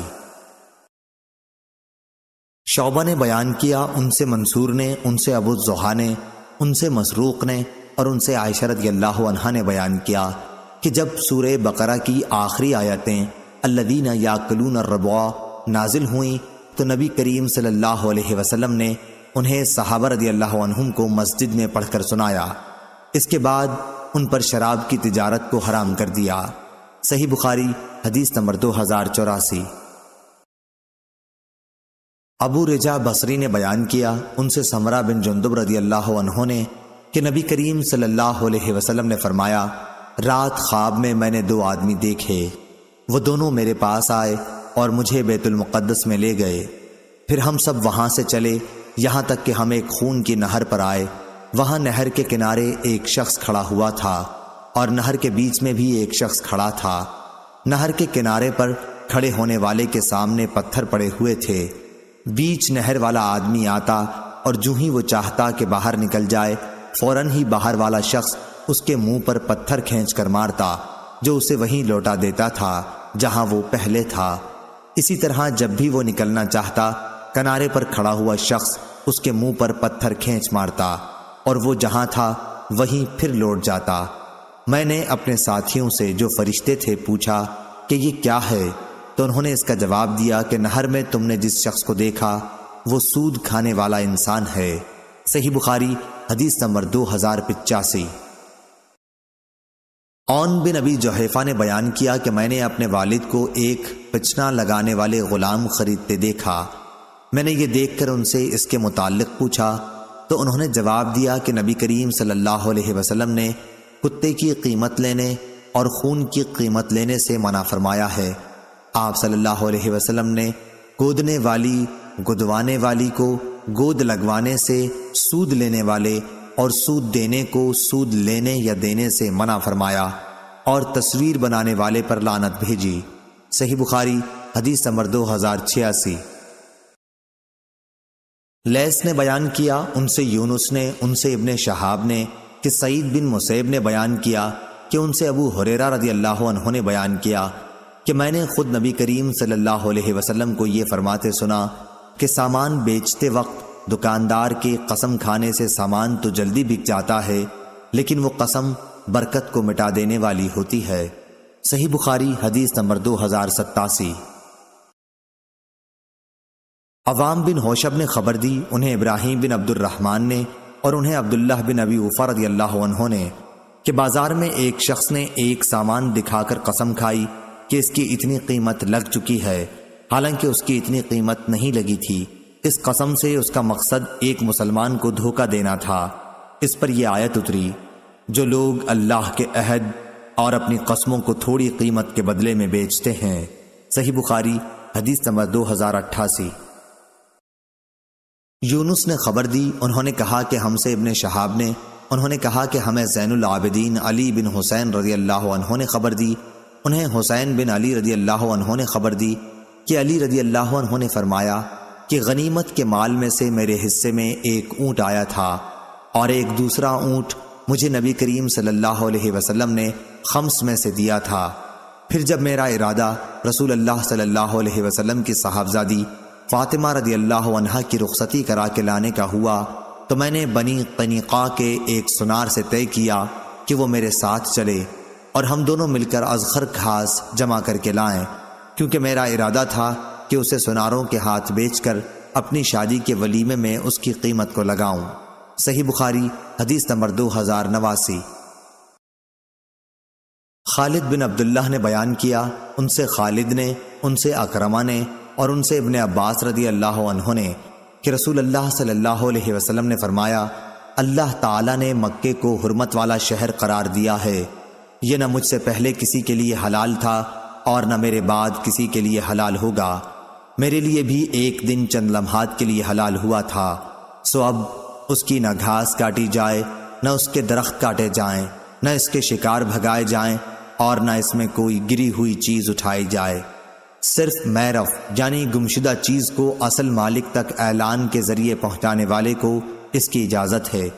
عباس بن عبد المطلب رضی اللہ عنہ نے عرض کیا کہ ازخر کے لیے اجازت دے دیجیے کہ یہ ہمارے سناروں اور ہمارے گھروں کی چھتوں کے کام میں آتی ہے، تو آپ صلی اللہ علیہ وسلم نے ازخر کی اجازت دے دی۔ اکرمہ رضی اللہ عنہ نے کہا، یہ بھی معلوم ہے کہ حرم کے شکار کو بھگانے کا مطلب کیا ہے؟ اس کا مطلب یہ ہے کہ کسی درخت کے سائے تلے اگر وہ بیٹھا ہوا ہو تو تم سائے سے اسے ہٹا کر خود وہاں بیٹھ جاؤ۔ عبد الوہاب نے خالد سے اپنی روایت میں یہ الفاظ بیان کیے کہ ازخر ہمارے سناروں اور ہماری قبروں کے کام میں آتی ہے۔ صحیح بخاری حدیث نمبر 2090۔ محمد بن ابی عدی نے بیان کیا، ان سے شعبہ نے، ان سے سلیمان نے، ان سے ابو الضحیٰ نے، ان سے مسروق نے اور ان سے خباب بن ارت رضی اللہ عنہ نے کہ میں جاہلیت کے زمانے میں لوہار کا کام کرتا تھا، عاص بن وائل کافر پر میرا کچھ قرض تھا، میں ایک دن اس پر تقاضا کرنے گیا، اس نے کہا کہ جب تک تو محمد صلی اللہ علیہ وسلم کا انکار نہیں کرے گا تو تیرا قرض نہیں دوں گا۔ میں نے جواب دیا کہ میں آپ صلی اللہ علیہ وسلم کا انکار اس وقت تک نہیں کروں گا جب تک اللہ تعالیٰ تیری جان نہ لے لے، پھر تو دوبارہ اٹھایا جائے۔ اس نے کہا کہ پھر مجھے بھی مہلت دے کہ میں مر جاؤں، پھر دوبارہ اٹھایا جاؤں اور مجھے مال اور اولاد ملے، اس وقت میں بھی تمہارا قرض ادا کر دوں گا۔ اس پر آیت نازل ہوئی، کیا تم نے اس شخص کو دیکھا جس نے ہماری آیات کو نہ مانا اور کہا کہ آخرت میں مجھے مال اور دولت دی جائے گی؟ کیا اسے غیب کی خبر ہے یا اس نے اللہ تعالیٰ کے ہاں سے کوئی اقرار لے لیا ہے؟ صحیح بخاری حدیث نمبر 2091۔ اسحاق بن عبداللہ بن ابی طلحہ نے خبر دی، انہوں نے انس بن مالک رضی اللہ عنہ کو یہ کہتے سنا کہ ایک درزی نے رسول اللہ صلی اللہ علیہ وسلم کو کھانے پر بلایا۔ انس بن مالک رضی اللہ عنہ نے کہا کہ میں بھی اس دعوت میں رسول اللہ صلی اللہ علیہ وسلم کے ساتھ گیا۔ اس درزی نے روٹی اور شوربہ جس میں کدو اور بھنا ہوا گوشت تھا رسول اللہ صلی اللہ علیہ وسلم کے سامنے پیش کر دیا۔ میں نے دیکھا کہ رسول اللہ صلی اللہ علیہ وسلم کدو کے قتلے پیالے میں تلاش کر رہے تھے۔ اسی دن سے میں بھی برابر کدو کو پسند کرتا ہوں کیونکہ یہ حضرت صلی اللہ علیہ وسلم کو پسند تھا۔ صحیح بخاری حدیث نمبر 2092۔ یعقوب بن عبد الرحمن نے بیان کیا، ان سے ابو حازم نے کہا کہ میں نے سہل بن سعد رضی اللہ عنہ سے سنا، انہوں نے کہا کہ ایک عورت بردہ لے کر آئی۔ سہل رضی اللہ عنہ نے پوچھا، تمہیں معلوم بھی ہے بردہ کسے کہتے ہیں؟ کہا گیا، جی ہاں، بردہ حاشیہ دار چادر کو کہتے ہیں۔ تو اس عورت نے کہا، یا رسول اللہ صلی اللہ علیہ وسلم، میں نے خاص آپ کو پہنانے کے لیے یہ چادر اپنے ہاتھ سے بنی ہے۔ آپ صلی اللہ علیہ وسلم نے اسے لے لیا۔ آپ صلی اللہ علیہ وسلم کو اس کی ضرورت بھی تھی۔ پھر آپ باہر تشریف لائے تو آپ اسی چادر کو بطور ازار کے پہنے ہوئے تھے۔ حاضرین میں سے ایک صاحب بولے، یا رسول اللہ صلی اللہ علیہ وسلم، یہ تو مجھے دے دیجئے۔ آپ نے فرمایا کہ اچھا لے لینا۔ اس کے بعد آپ مجلس میں تھوڑی دیر تک بیٹھے رہے، پھر واپس تشریف لے گئے۔ پھر ازار کو تہہ کر کے ان صاحب کے پاس بھجوا دیا۔ لوگوں نے کہا کہ تم نے حضرت صلی اللہ علیہ وسلم سے یہ ازار مانگ کر اچھا نہیں کیا، کیونکہ تمہیں معلوم ہے کہ آپ صلی اللہ علیہ وسلم کسی سائل کے سوال کو رد نہیں کیا کرتے ہیں۔ اس پر صحابی رضی اللہ عنہ نے کہا، واللہ میں نے تو صرف اس لیے یہ چادر مانگی ہے کہ جب میں مروں تو یہ میرا کفن بنے۔ سہل رضی اللہ عنہ نے فرمایا کہ وہ چادر ہی ان کا کفن بنی۔ صحیح بخاری حدیث نمبر 2093۔ ابو حازم نے بیان کیا کہ کچھ لوگ سہل بن سعد سعدی رضی اللہ عنہ کے یہاں منبر نبوی کے متعلق پوچھنے آئے۔ انہوں نے بیان کیا کہ رسول اللہ صلی اللہ علیہ وسلم نے فلاں عورت کے یہاں، جن کا نام بھی سہل رضی اللہ عنہ نے لیا تھا، اپنا آدمی بھیجا کہ وہ اپنے بڑھئی غلام سے کہیں کہ میرے لیے کچھ لکڑیوں کو جوڑ کر منبر تیار کر دے، تاکہ لوگوں کو واعظ کرنے کے لیے میں اس پر بیٹھ جایا کروں۔ چنانچہ اس عورت نے اپنے غلام سے غابہ کے جھاؤ کی لکڑی کا منبر بنانے کے لیے کہا۔ پھر جب منبر تیار ہو گیا تو انہوں نے اسے آپ صلی اللہ علیہ وسلم کی خدمت میں بھیجا۔ وہ منبر آپ صلی اللہ علیہ وسلم کے حکم سے مسجد میں رکھا گیا اور آپ اس پر بیٹھے۔ صحیح بخاری حدیث نمبر 2094۔ عبد الواحد بن ایمن نے بیان کیا، ان سے ان کے والد نے اور ان سے جابر بن عبداللہ رضی اللہ عنہ نے، کہ ایک انصاری عورت نے رسول کریم صلی اللہ علیہ وسلم سے عرض کیا، یا رسول اللہ صلی اللہ علیہ وسلم، میں آپ کے لیے کوئی ایسی چیز کیوں نہ بنوا دوں جس پر آپ واعظ کے وقت بیٹھا کریں، کیونکہ میرے پاس ایک غلام بڑھئی ہے۔ آپ صلی اللہ علیہ وسلم نے فرمایا کہ اچھا، تمہاری مرضی۔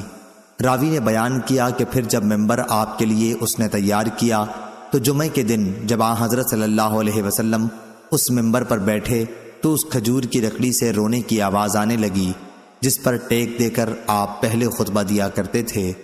ایسا معلوم ہوتا تھا کہ وہ پھٹ جائے گی۔ یہ دیکھ کر نبی کریم صلی اللہ علیہ وسلم منبر پر سے اترے اور اسے پکڑ کر سینے سے لگا لیا۔ اس وقت بھی وہ لکڑی اس چھوٹے بچے کی طرح سسکیاں بھر رہی تھی جسے چپ کرانے کی کوشش کی جاتی ہے۔ اس کے بعد وہ چپ ہو گئی۔ حضرت صلی اللہ علیہ وسلم نے فرمایا کہ اس کے رونے کی وجہ یہ تھی کہ یہ لکڑی خطبہ سنا کرتی تھی، اس لیے روئی۔ صحیح بخاری حدیث نمبر 2095۔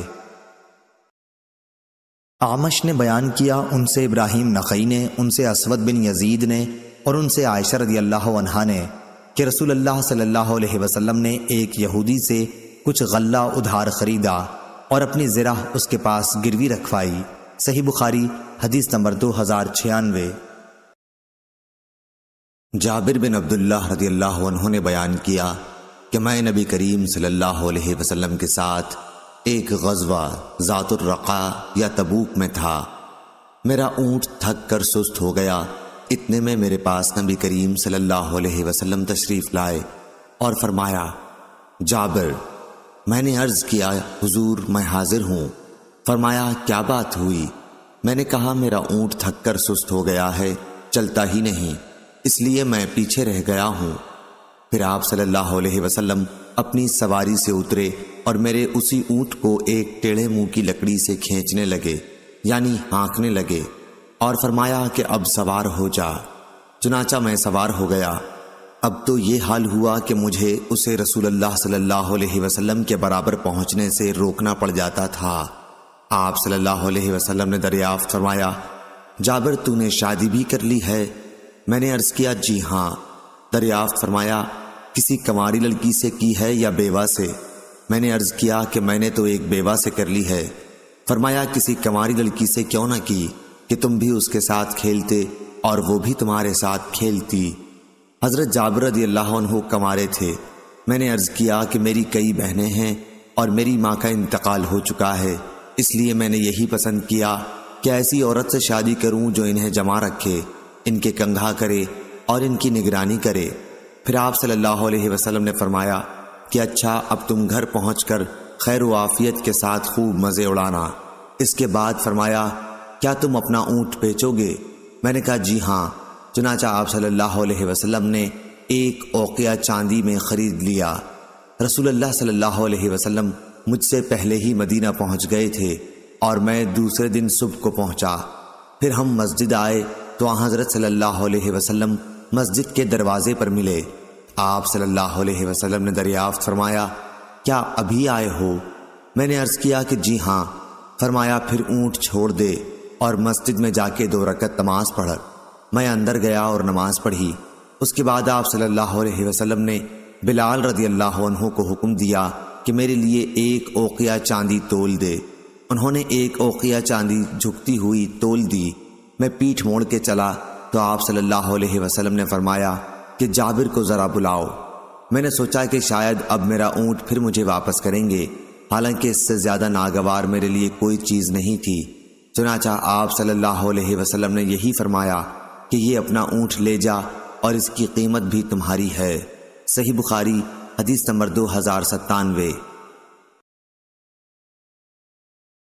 سفیان بن عیینہ نے بیان کیا، ان سے عمرو بن دینار نے اور ان سے ابن عباس رضی اللہ عنہ نے کہ عکاظ، مجنہ اور ذوالمجاز یہ سب زمانہ جاہلیت کے بازار تھے۔ جب اسلام آیا تو لوگوں نے ان میں تجارت کو گناہ سمجھا۔ اس پر اللہ تعالیٰ نے یہ آیت نازل کی، لیس علیکم جناح فی مواسم الحج۔ ابن عباس رضی اللہ عنہ نے اسی طرح قرأت کی ہے۔ صحیح بخاری حدیث نمبر 2098۔ عمرو بن دینار نے کہا، یہاں مکے میں ایک شخص نواس نام کا تھا، اس کے پاس ایک بیمار اونٹ تھا۔ حضرت عبداللہ بن عمر رضی اللہ عنہ گئے اور اس کے شریک سے وہی اونٹ خرید لائے۔ وہ شخص آیا تو اس کے ساجی نے کہا کہ ہم نے تو وہ اونٹ بیچ دیا۔ اس نے پوچھا کہ کسے بیچا؟ شریک نے کہا کہ ایک شیخ کے ہاتھوں جو اس طرح کے تھے۔ اس نے کہا، افسوس، وہ تو عبداللہ بن عمر رضی اللہ عنہ تھے۔